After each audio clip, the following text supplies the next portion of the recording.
da Coreia, que aconteceu em 1950 e terminou dia 27 de julho de 1953. Foi resultado da Guerra Fria que aconteceu entre os Estados Unidos e a União Soviética e acabou em 1947 com a vitória dos Estados Unidos. A Guerra da Coreia foi um conflito que consolidou a divisão do território em Coreia do Norte e Coreia do Sul, ocorrida desde a Conferência de Potsdam. E a Conferência de Potsdam foi basicamente um momento para definir o valor que a Alemanha pagaria pelos atos realizados durante a Segunda Guerra Mundial e estabelecer a divisão do país em 1945. Desde 1910, o país estava sob a ocupação japonesa, o qual encerrou com o fim da Segunda Guerra em 1945. No contexto da Guerra Fria, China e a União Soviética apoiaram a Coreia do Norte, enquanto a ONU e mais de 20 nações, lideradas pelos Estados Unidos, apoiaram a Coreia do Sul. A guerra teve um resultado inclusive, e até hoje as Coreias seguem divididas.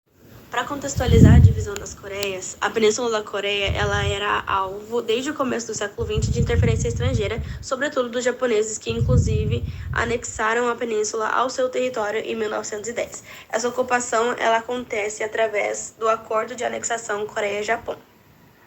A ocupação da Coreia se materializa a partir da formação de colônias japonesas no território coreano. Os japoneses eles tomavam as terras produtivas e faziam os coreanos trabalharem forçadamente, além de que essa ocupação ela ficou muito marcada por crimes sexuais cometidos contra mulheres coreanas. Por causa da violência da ocupação japonesa, os coreanos eles se aliaram aos americanos contra os japoneses durante a Segunda Guerra Mundial. E quando os japoneses foram derrotados, em 1945, a parte norte da Coreia se encontrava ocupada pelas tropas soviéticas, e foi nesse contexto que os americanos e soviéticos realizaram a divisão da península entre si. O grande sonho dos coreanos ao expulsar os japoneses do seu território era garantir a independência da Coreia. Porém, o que eles não sabiam é que as duas grandes potências, Estados Unidos e União Soviética, já tinham planos para essa península coreana. Então, durante a Conferência de Potsdam, realizada em julho de 1945, os americanos e soviéticos determinaram que a península da Coreia seria dividida em duas zonas de influência. No caso, o paralelo 38 seria o marco divisor, e a parte norte foi entregue para a União Soviética e a parte sul da Coreia foi entregue aos Estados Unidos. Depois que a Península da Coreia foi dividida, foram estabelecidos dois governos. Ao norte, a parte pertencente à União Soviética na divisão, se desenvolveu um governo comunista. Já ao sul, a região que pertencia aos Estados Unidos, se desenvolveu um governo capitalista. As ocupações de soviéticos e de americanos na península foram encerradas nos anos de 1948 e 1949, mas os sistemas atuais de governo ainda refletem a influência que tiveram naquela época. Esse amplo contato dos norte-coreanos com os soviéticos lhes garantiu um importante suporte econômico e militar. Isso alimentou a ambição do presidente da época e ele quis unificar toda a península sob a sua liderança. Para que isso fosse possível, buscou o apoio dos soviéticos para organizar uma invasão à Coreia do Sul, que deu início à guerra. Com a divisão da Coreia, foi estabelecido então que haveria a Coreia do Sul e a Coreia do Norte. Kim Il-sung ficou com a parte norte da Coreia e Syngman Rhee ficou com a parte sul.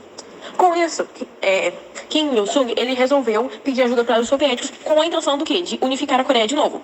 Porém, os soviéticos eles ficaram um pouco relutantes por causa dos Estados Unidos, mas eles acabaram então se unindo e os soviéticos forneceram auxílio em suprimentos, armas e com isso a invasão da Coreia do Norte. A Coreia do Sul ocorreu no dia 25 de junho de 1950, quando a tropa dos norte-coreanos ultrapassou o paralelo 38.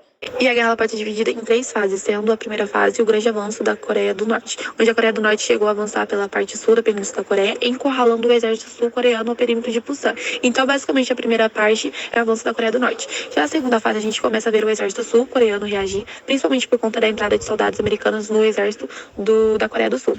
Esse avanço da Coreia do Sul, com a ajuda de tropas americanas, gerou uma reação da China. Então, a China ela entra no conflito apoiando a Coreia do Norte, porque temia que seu território fosse invadido pela Coreia do Sul.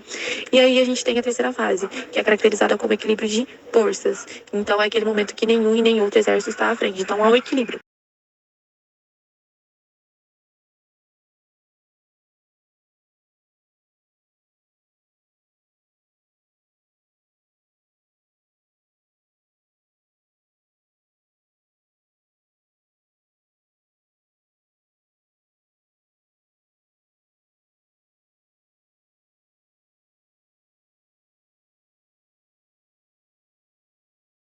E ao longo da duração da terceira fase, né, o grande desgaste causado pela guerra e as poucas movimentações no campo de batalha, né, assim teve uma trégua que foi assinada oficialmente no dia 27 de julho de 1953. Então, a trégua, apesar dela ser temporária, ela colocou fim ao conflito desde então. Algumas mudanças de fronteiras aconteceram e foi estabelecida uma zona desmilitarizada na fronteira entre os dois países. Então, é importante lembrar também que as nações e esses territórios até nos dias atuais mantêm as relações tensas e conflituosas.